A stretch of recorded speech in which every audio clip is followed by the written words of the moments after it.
Vážení športoví priatelia, máme za sebou dramatickú veľkú cenu v japonskej Suzuke. O titul stále bojuje 5 jazdcov. Vítam nášho experta Jana Žgravčeka v štúdiu. Dobrý deň divákom. Janko, otázka číslo 1. Majú McLareny ešte šancu, alebo už je to pre nich stratené? Je pravda, že tieto preteky sa im vôbec nevydarili, ale pokiaľ existuje matematická šanca, a tá tam stále je, tak všetko je možné. Veľké ceny bývajú dramatické a čakajú nás určite ešte aj do konca roka dramatické veľké sezóny, takže odpisovať McLareny by som ešte určite neodpisoval. McLaren a Red Bull majú v boji o titul dvoch pilotov.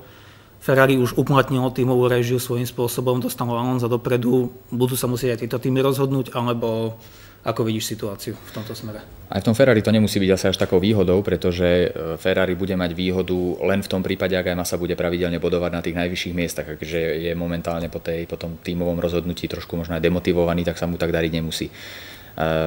McLaren a Red Bull sa budú musieť rozhodnúť. Skôr či neskôr určite áno. Čaká nás nový okruh v Južnej Koreji. Stavba trošku mešká. Myslíš si, že sa pôjde vôbec? Ja si myslím, že by sa tam malo ísť a mohlo ísť. Južná Korea je veľmi dôležitý región aj pre Bernieho Ecclestona, peniaze už sú vyplatené a keď poznáme práve tých azijských pracovníkov, ktorí jednoducho pracujú dennoc, len aby to postavili, myslím si, že to v Koreji stihnú a môžeme sa tešiť na tú veľkú cenu. Myslím, že už si videl nejakú tú virtuálnu mapku okruhu. Komu dávaš najväčšie šance?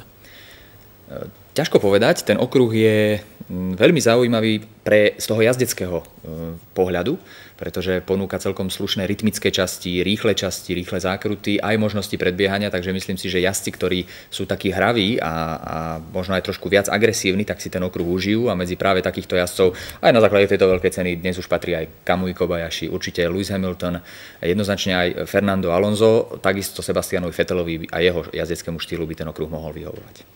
Keď sme už pri Kamui Kobayashim, poďme si pozrieť najdôležitejšie momenty, ktoré sa postaral v Japonsku aj práve on.